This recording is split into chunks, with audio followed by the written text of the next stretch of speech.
wanda kan jechuu barbaada. Ati sii khazaalachuu galtee waggaa jaageessee jirta.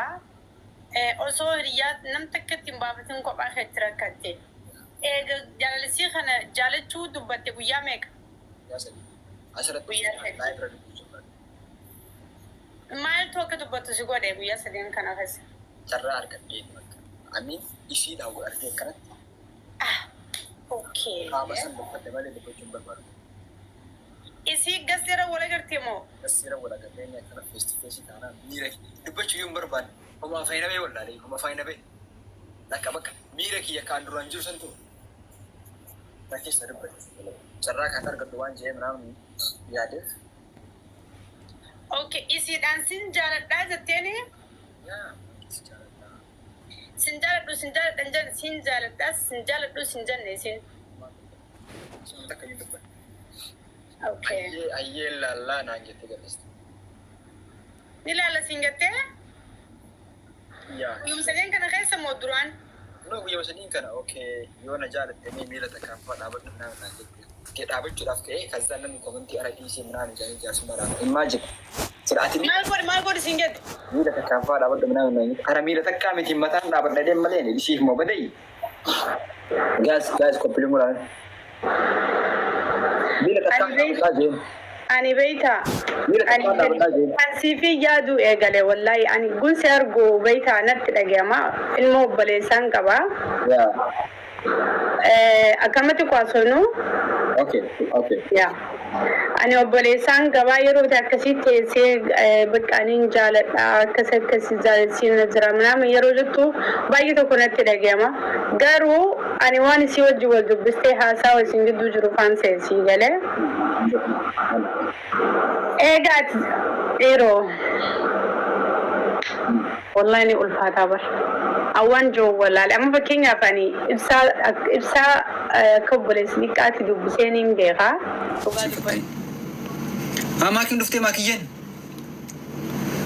Maakiyyeen dhuftee saaboom?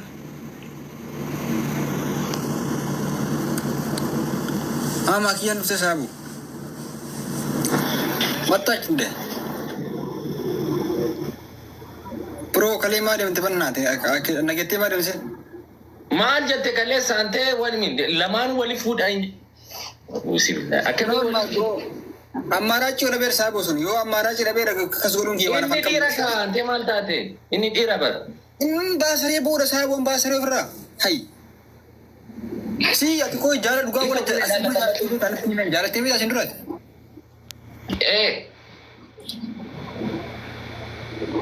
Annaa normaal dhiisteeree moo argatteerta nama sana.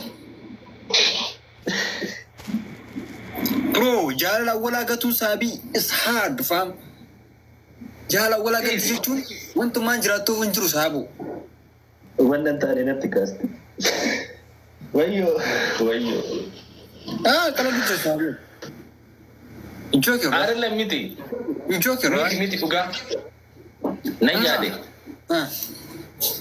Nagatte.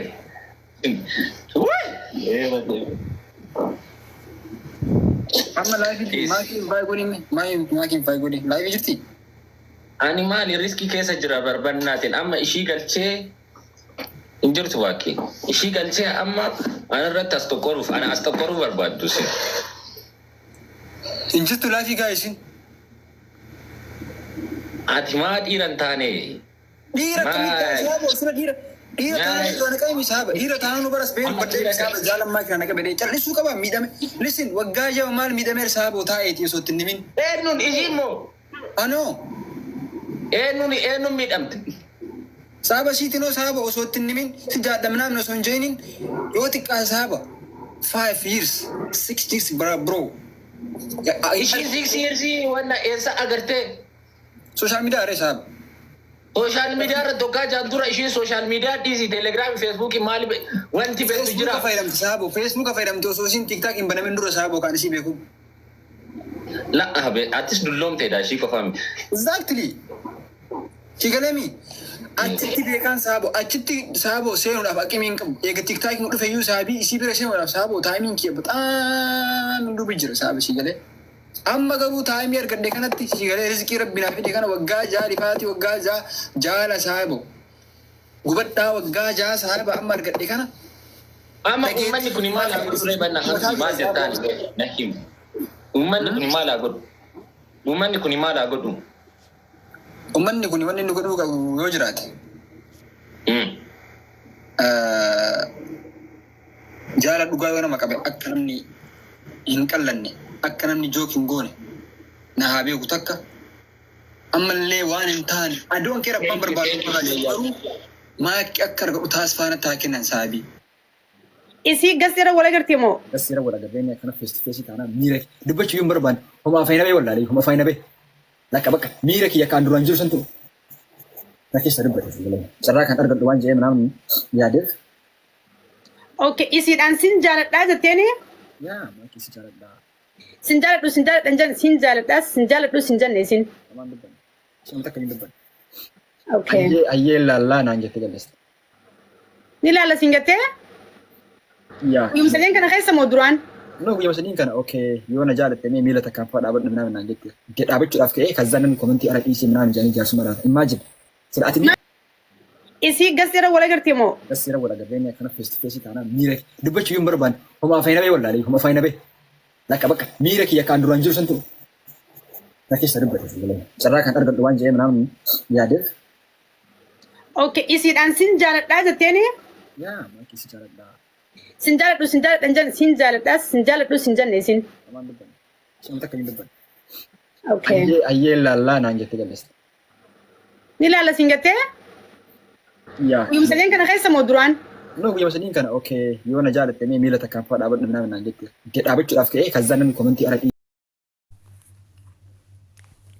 jaalatamtoota fi kabajamtoota hordoftoota fayyisituuf kan taatan hunduma keessanii bakka jirtanitti nageenyi koo kan jaalalaa isin bira haa ga'u isiniin jecha har'a viidiyoo biraa qabadhee isiniif dhiyaatee jiran gadhuma viidiyoo biyyaatiitti na wajjin turaadha. Viidiyoo kiyya isheen laayikii gochuudhaan namoota hedduu biraan akka geessan jaalalaa fi kabajaan isin gaafadha. Akkasumas warroonni maatii kiyya taatan sabskiraayib, laayikii, koomentii jabaadhu warra jettan guddaa galatoomaa galata qabdan isiniin jechuun barbaada. Warroonni gaafii komentii jalatti akkaataa kamiin YouTube chaanaalii banachuu dandeenya nutti mimee warri jettan lakkoofsa keessan komentuma san jalatti barreessadha. Achiin telegiraamidhaan seefii godhe telegiraamidhaan dhufee haala itti YouTube chaanaalii keessan haala salphaadhaan banattanii itti fayyadamtan isinitti himuu nan danda'a. Warroonni YouTube banachuu barbaadan komentii keessan barreessuudhaan lakkoofsa keessan achi jalatti barreessadha. Yookiin immoo komentii YouTube banachuu barbaada jettanii yoo dhuftan isin deebisee isin hojjedhee isin maxxansa. Egaa walumaa galatti jechuudha akkanattis hundi lakkoofsa barreessuu hin danda'u. Anammoo guyyaa tokko jechuudha akkaataa YouTube chaanaalii itti banamu haala salphaa haala gabaabaa yeroo daqiiqaa muraasa keessatti ittiin banattanii ittiin biizinasii keessan hojjettan isin kan hojjetan inshaallah. Egaa viidiyoon ani har'a qabadhee isiniif dhiyaadhe waa'ee eebsishaa maakii tuwinsi akkasumas miidiyaa hawaasaa kanarratti baay'ee isaa kan babal'atee ta'u ajandaa guddaa kan ta'edha. Egaa eebsishaanillee jechoota viidiyoo dura isin hojjedhe keessatti waggaa 4 dura maakii wajjin noormaalii walitti dhiyaachaa wajjin geemii taphannaa maal jechaa turre amma ummatuma kanatu jaalala akka walitti akka jaalala ummatuma kana jechuudhaan waan tokko dubbachaatti kan turedha. Video duraanii dhawoo dhaggeeffattan waan inni haasa'e ummatuma waggaa 4 wajjin haasa'aa turre garuu ummatuma kanatu jaalala keessa nu galche jechuudhaan miira keessa galuudhaan sirboota adda addaa sirboota Haacaaluu Hundeessaa makii affeeruudhaan miila keessa galchuudhaan karaa jaalalaatitti dhufaniiti kan jirani. Egaa haa ta'u malee mucaan Tuwinsi jedhamu haaraan guyyaa 4 dura kan dhufes makiin eebsishaan jaaladhaa yookiin sisin jaaladhu jireenya kiyya keessa naa bahi jettee gadi baatee na haa dubbattee carraa isa dhumaan attaa himtu ani jireenya ishee keessaa nan ba'a guutumaan guutuutti gammachuu ishee nan eegam jechuudhaan mucichis baay'ee miira keessa galee jaalalaan kan qabame akkasumas karaa irratti illee kan bahee baay'ee isaa miidhamaa kan jiru ta'uun isaa hiriyoonni isa cinaa jiran ragaa isaaf ba'aa kan jirudha. Egaa yeroo ammaa kanatti makii qeerroo Oromoo lama jaalalaan kan boojite ta'uun isaa gabaabumatti kan ibsamedha. Egaa livirratti makiin fi ibsishaan yeroo baay'ee rileeshiniin isaanii jaalala keessa galee cimaa waan deemu fakkaata. Haa ta'u malee tiwinsis baay'ee jaalala makiitiin miidhamee waan jiru fakkaata. Egaa waan baay'ee nama rakkisu waan baay'ee adda baasuun Oromoo kana akkasumas uummata tiktookii kana fayyadamu adda baasuu nu dadhabsiisedha. Egaa akka tuubins jedhetti makiin gadi baatee jecha tokko na deebisuu qabdi. Ofirraa jecha ofirraa na deebisu tokko naan jechuu qabdi. Ani gammachuu ishee tan barbaada waan ta'eef tuubins ana kana booda jireenya kiyya keessaa narraa dhaabbadhu ibsishaa wajjinan jira. Ibsishaan jaaladha yoo jette ani dhibbaan dhibbatti guutuudhaan jaalala makiif qabu akkasumatti teechisee nan deebi'a homaa miti of amansiise jechuudhaan inni gaafii kana bicha makeerraa barbaada jechuudhaan ijoollee Oromoo feemasii kan ta'an kan akka Mubaarak kan akka Nasiraa haadha Faatee ijoollee itti dhiyaatan akkasitti jechoota kana fayyadamee dubbachaati kan jiru. Ibsishaanis immoo jitu bakka miila jaalalaa keessa waan jiru fakkaata. Egaa makii Oromoo shiidha filattuuni ammaaf jechuudha. Qabsooftuu saba Oromoo guutuu kan turte har'a qabsooftuu galaana jaalalaa keessatti darbamuun ishii baay'ee kan Oromoo gaafii itti ta'edha. Kanaafuu ijoollee kana lamaan rakkina jaalallee jechuun ulfaataadha. Tuwins keessattuu jechuudha. Ani akkan hubadhee viidiyoo baay'ee ilaala. Viidiyoon tokko naalan dabarre. Tuwins nama jaalala muuxannoo jaalatamullee jaalachuullee nama beeku fakkaata. Egaa ibsishaan makii noormaalii wajjin taphachaa ture malee akka tuwins jaalala jechoota adda addaatiin jaalala ibsutti ibsishaan ibsaan turre. Haa ta'u malee ibsishaanis amma miira keessa galuudhaan sirboota adda addaa affeeruu eegale jechuudha. Sirboota Haacaaluu Hundeessaatiin keessa ishee booji'aa deemuu isaati kan agarsiisu. Egaa viidiyoo narraa qabadhee isiniif dhiyaadhee asuma irratti xumura.